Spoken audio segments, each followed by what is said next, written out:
presentation of health and fitness. Deron Flood, or Flood, he just goes by Flood. We're just going to cut it short, Flood.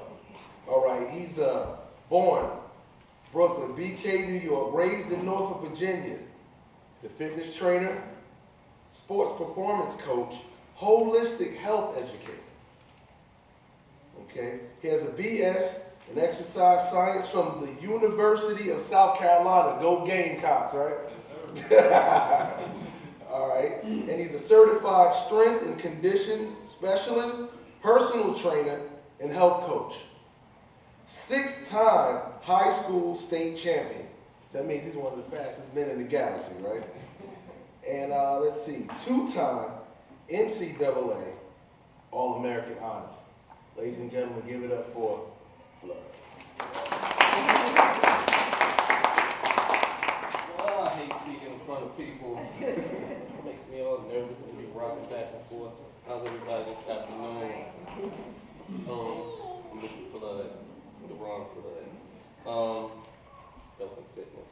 What is there not to say about health and fitness, especially in the African American community, right? So I'm going to start with just 10 fun facts, and I hate standing behind podiums because I tend to rock back and forth and get crazy. So I'm going to stand in front, and I'm going to just project my voice so you guys can hear me. 10 fun facts. 2010, a study published in the International Journal for Food Microbiology found that 48% of fountain drinks contain fecal matter, and 11% contain E. coli. The next fun fact, on a calorie by calorie basis, oysters provide 4 times more calories, 4 times more vitamin D than skim milk. In 2011, 29 million pounds of antibiotics were sold to U.S. For treatment of meat and poultry production. That's nearly 4 times the amount that is sold to sick humans. Cinnamon is the most potent antioxidant on the world. It helps reduce the risk of blood clots, control blood sugar, improve insulin sensitivity, and the latter of the two help prevent fat gain and diabetes. A 14-year study conducted by INSERM found that diet soda drinkers were up to 60% more likely to develop type 2 diabetes than people who drink regular soda. Anybody know why? Is it aspartame? The sugar?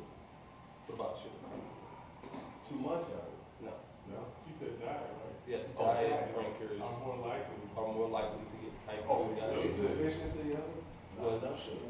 Well, it's not sugar at all. It's the aspartame, Oh, right? Yeah, it's not real sugar. So, and then it is also another fact that people who drink diet soda drinks regular soda more so than diet soda.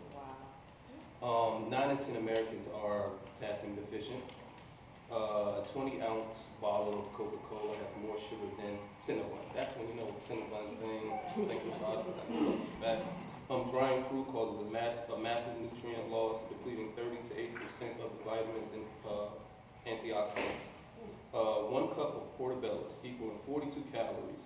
1 cup of coconut water equaling 46 calories has 1.5 times more potassium than a large banana. Okay, so I was going to give you guys a generic presentation because I kind of do the same thing over and over and over, and I want to short-term you guys because I love you. So I'm going to talk about basically the 2 most important things that people come to me when it comes to either physical fitness or health. And I chose the glycemic index that is really, really important to blood sugar and diabetes and things like that. I think it's absolutely ridiculous when someone 25 years old comes to me and tell me that they have type 2 diabetes. Being an athlete, stuff like that, you just don't see it. You know what I mean? So when I started into the actual business and people weren't athletes and people weren't living an active lifestyle and had to follow a strict regimen of eating and things of that nature, you're kind of blown away at first. Like, you're 20, what? You have what? So it's really, really, really important that I hit on the topic of glycemic index. And then also I'll be talking about calories and how they affect your body and weight gain and weight loss. First I'll start with calories. Calories is just a measurement of energy, nothing more, nothing less. and how that affects your body. The more calories that you have when you're taking in your body, you actually need to burn those things off to maintain your weight. For instance, I'm 175 pounds, soaking wet, even when I put on sweatpants. I weighed myself yesterday, soaking wet sweatpants when I worked out for 3 hours. On average, I'm taking in just enough to maintain that 175 pounds. And on average, that's about 1,700 calories. So I'm probably eating somewhere around 2,200 calories, but through my workouts, I'm burning that off through exercise. I want people to understand how important caloric intake is when it comes to weight gain and weight loss. I get people all the time telling me, I go for walks for 2 hours at a time and I still can't lose weight. What are you eating? How are you eating it? What times are you eating it? Don't lie to me. You always lie to me. I had fruit and this and that, I came home and had a shake. Cut it out. Telling stories.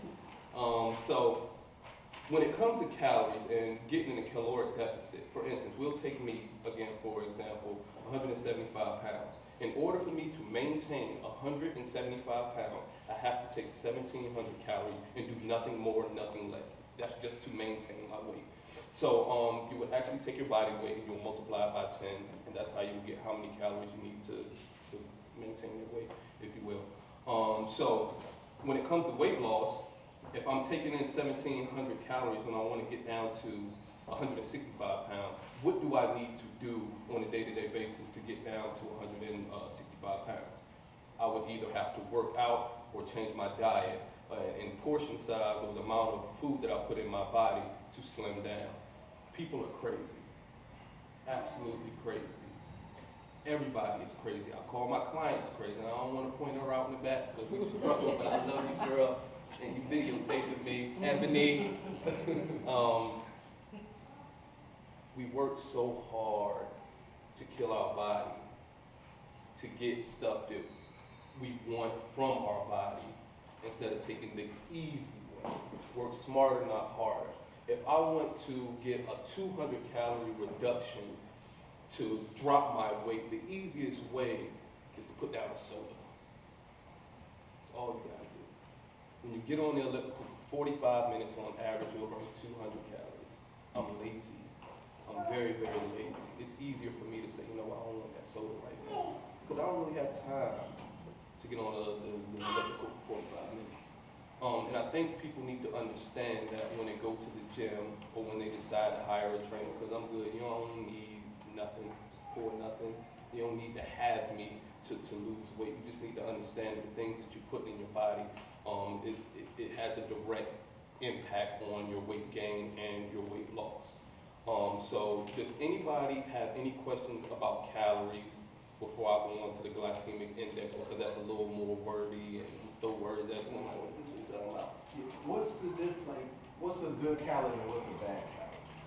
What was in your Calories are calories. There's no such thing as a good calorie. Okay, now see, that's the myth. A lot of people think it's good calories and bad. Well, you could lose weight, for instance, by just eating candy as opposed to eating food. But that's when we'll get into the glycemic index and we'll talk about health. Because candy, on average, has a very, very, very low calorie content. You understand what I'm saying? As opposed to honey butter, 800. What's the formula for finding out how many calories you should eat a day based on your age and your... Is it based on something? Well, there's a whole lot of things that factor into weight gain and weight loss. Talking about your metabolism there, and then the foods that you put in your body. And again, we'll get into the glycemic index in a little bit. But a calorie is just very, very basic. It's just a measure of energy. When you put a stick of gum in your mouth, that's about 5 calories. Chew it, spit it out, 5 calories, that's it. Now I'm going to dive into the glycemic index. I'm going to be reading a little bit. Now, the glycemic index has a little less to do with fitness and more so to do with health. Weight gain, health-related issues, whether they're cardiovascular issues, whether it's skin issues, whether it's, just general fatigue and all of those things have a very, very, very immediate impact on the things that you put in your body. What is a glycemic index? A glycemic index is a measurement carried out on a carbohydrate-containing food and their impact on your blood sugar. Why are they important? For all the things that I just said.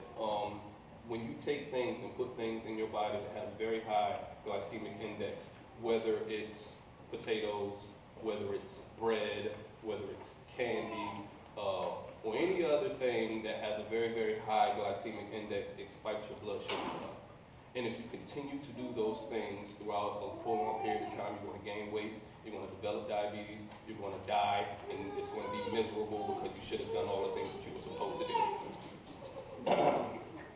How is the glycemic index measured? Typically, food is consumed in whatever serving size will provide 50 grams of available carbohydrates. Available carbohydrates are carbohydrates that are readily digested, absorbed, and metabolized by your body. Now, when it comes to the glycemic index,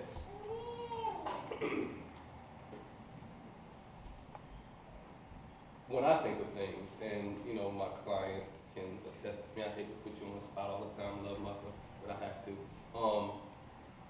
When it comes to a holistic approach, I throw the glycemic index completely out the window, because when you take a holistic approach to health, that doesn't matter, because everything that I have has a very, very, very low glycemic index. Bread, processed foods, meats, things of that nature spikes your blood sugar through the roof. Krispy Kreme donuts, Reese's cups, sweet tea, all of those things.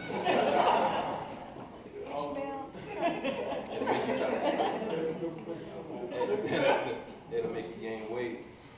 You'll eventually develop diabetes, cancer, heightened fatigue, loss of hair, loss of sight, hip replacements, all of those things. You don't know how many small people that come to me that are so out of shape. And I look at them, and I understand, but from the regular person, they're like, you're small, you're supposed to be able to do whatever. No, you eat bad. You eat very, very bad. So in turn, that has a very, very negative impact on your body when it comes to energy. I brag to my collegiate athletes, I brag to my clients all the time that I have more energy than them, and I don't work out half the amount of time that they do, because I eat point blank period. When it comes to hair health, and it's really, really important that I get on hair health, because when I talk to my sisters, they put the coconut oil in their hair. They put the carrot oil in their hair. They put, what else? The olive oil in their hair. And I look back and I'm just thinking like, these are all the things that I put in my body. I eat it. I eat it. I don't need to put it in my hair. I eat it. And in turn, my body is strong. I plan on living a healthy life for a very, very, very long time. I don't care about my hair, because all the things that I need for my body, my hair is going to get it, because I'm absorbing it through my body anyway. So it's very, very important that you guys need to understand, and I don't really want to get in the whole thing, because I'm going completely vegan on Monday class. But I really think it's important that people need to understand the things that they put in their body and how it affects your blood sugar. Krispy Kremes, and the next time I come to these, I will provide the food. I will provide the food. Well, any questions on the glycemic index? Because I'm getting parched and I want to sit down. No questions? Yes, sir. Is it unhealthy to do a water diet? Just drink water? Absolutely. Your body still needs vitamins and nutrients to, be able to do things. You're only getting hydrogen, oxygen. It takes a little more than that to get through the day, sir. What about juice? I'm upset with you. What about juicing? Oh yeah. I'm big on juicing. Really? I do it, yes sir. Like straight juice, no meat. Well, that's what I'm going to do when it comes to my vegan. Because I'm in the gym all the time. I'll probably bring a salad, but for breakfast, I'm always juicing. Always juicing. Yes sir. Yes ma'am. Well, those juice sometimes have what's called fructose in it. Which juice? Not like V8 and stuff like that? Like what? Like V8? No, she No. think we're talking about Like, you juice. can buy She doesn't realize that she's talking about juicing from like fruits and vegetables. She's talking about, he's not talking about the juice that you buy in the store. No, like real, like you take a plant, put it in the blender, take a fruit, put it in the blender, and you get a big mushy, nastiness thing that's filled with everything that you need. Okay, I've heard this thing that just recently I heard it's called caramel coloring that makes things dark. And sometimes they put them into syrup, Mm-hmm. and it's causes cancer. Oh yeah. Yeah. It's ugly out here. Because we're a capitalist country, we're going to do anything that we need to do to help production so we can make money, especially when it comes to food because it's easy and we take advantage of people because everybody loves food. Yeah, it's something they put in syrup. We feed a lot of our kids pancakes and things like that. That same stuff is in Pepsi and Yeah. in any other Yeah, it is in drink. Pepsi. Yeah, in any other drink. Questions? Keep asking questions. I still don't understand. So it's no amount of calories that you're supposed to eat for your weight. She was saying someone was saying my weight times 10. Yes. That's what I was asking. Yes. So, cause like for me, if I weigh 155, Yes.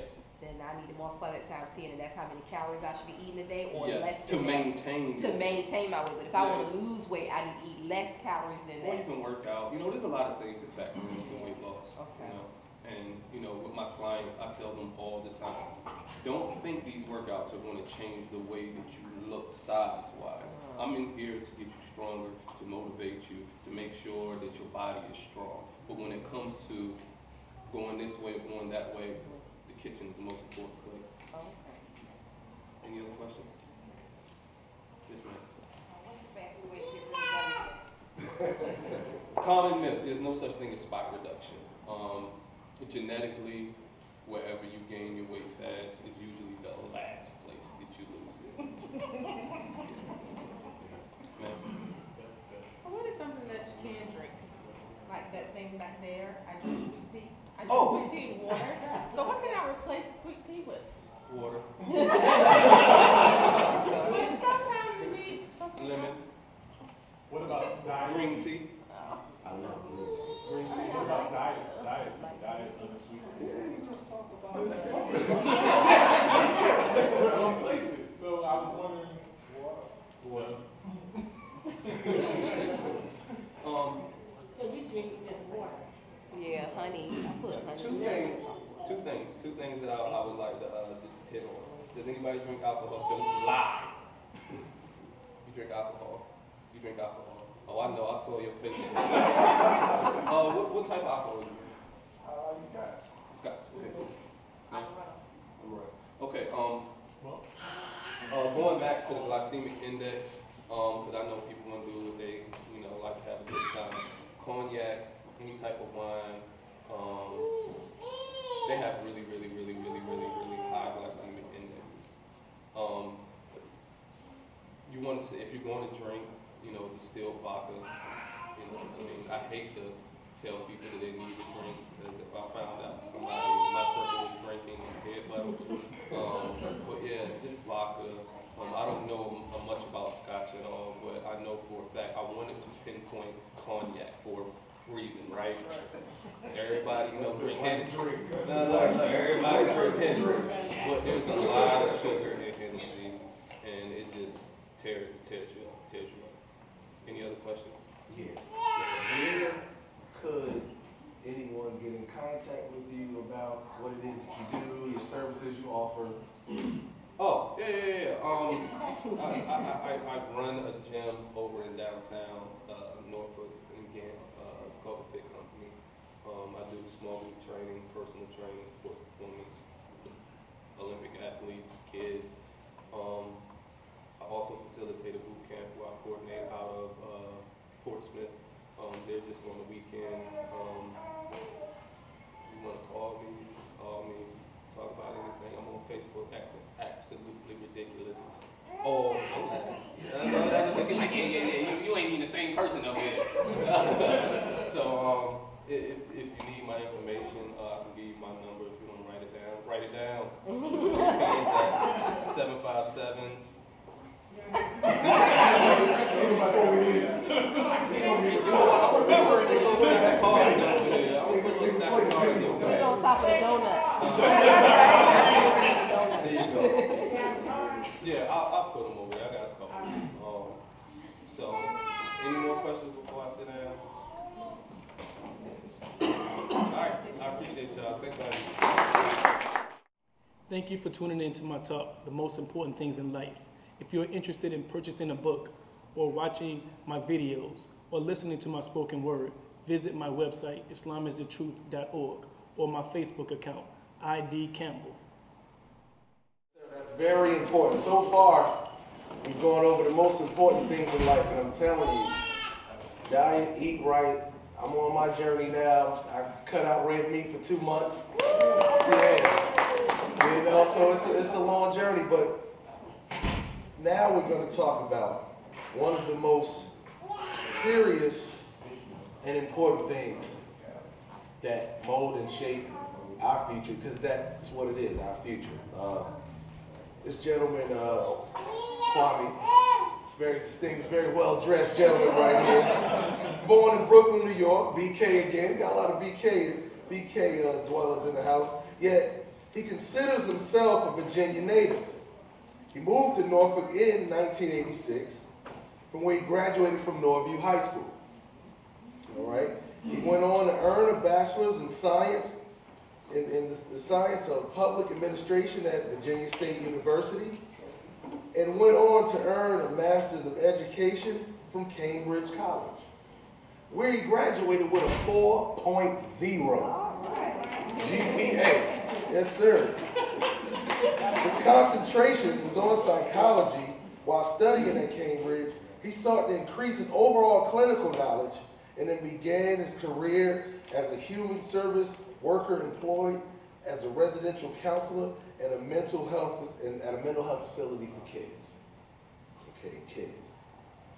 Since then, he's held several jobs in human services, ranging from special education teacher to an intake director at a private foster care agency. But he said his proudest accomplishment remains in his 4 children, and he's a devoted father of 2 beautiful daughters and 2 brave warriors. Ladies and gentlemen, give it up for Kwame.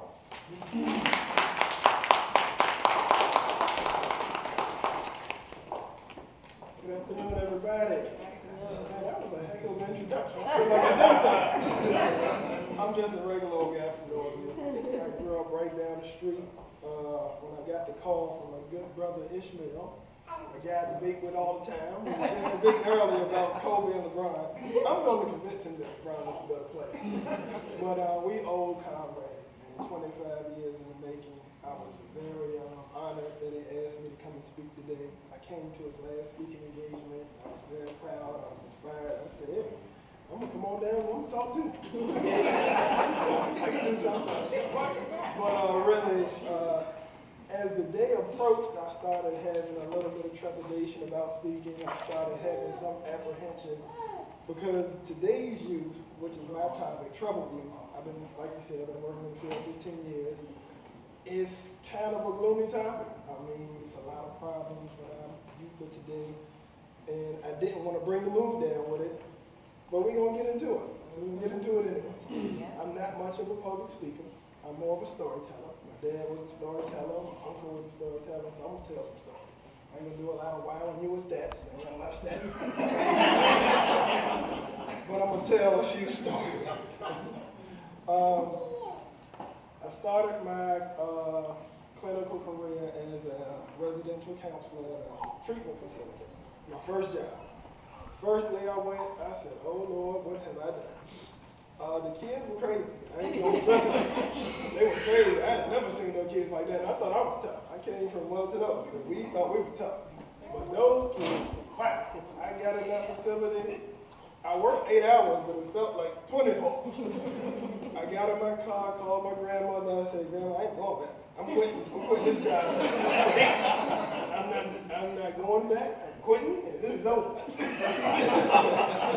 She said, Kwame, give it a week, and after you work a week, then tell me what you think, don't quit. My grandma had a little experience. She was a receptionist at a local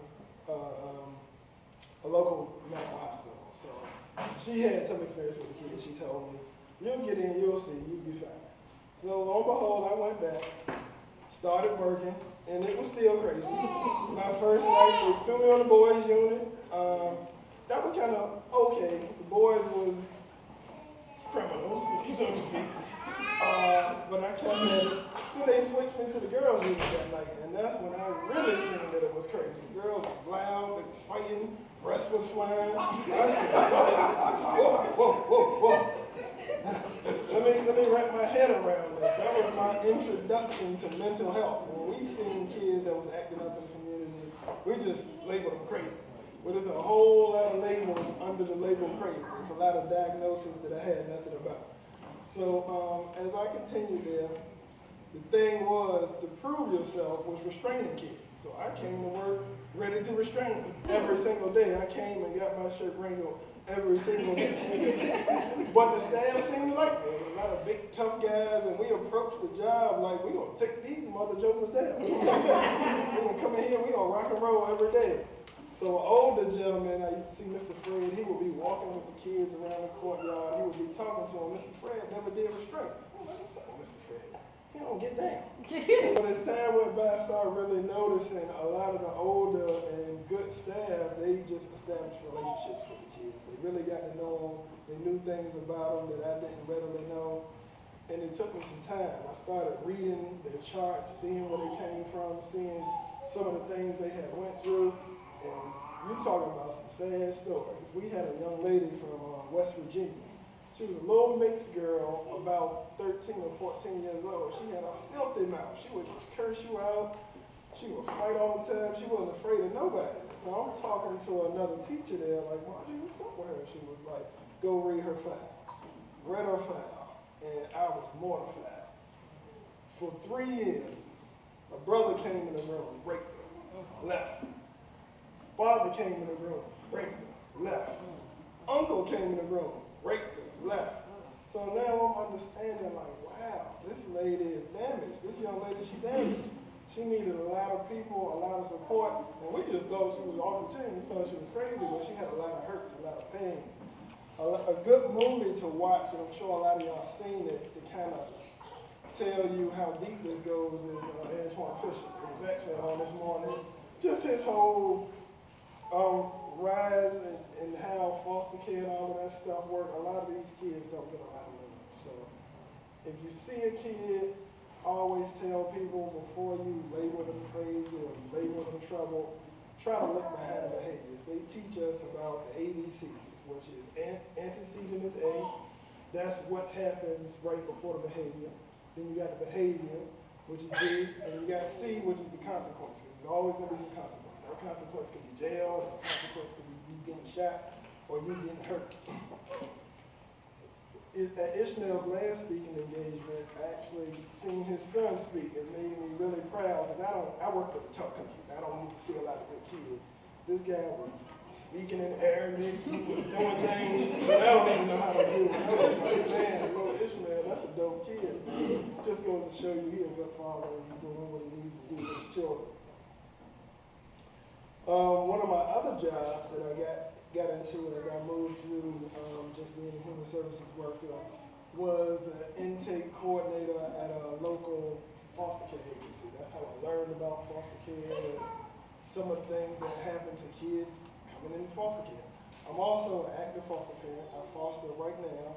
Actually, yesterday they called me about fostering to an 11-year-old young man. I went down there to get the young man.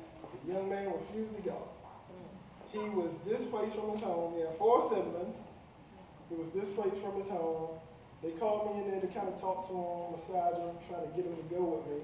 He decided not to go. I talked to him for about 15 minutes, just telling him, I know it's a tough time right now, but we can work through it.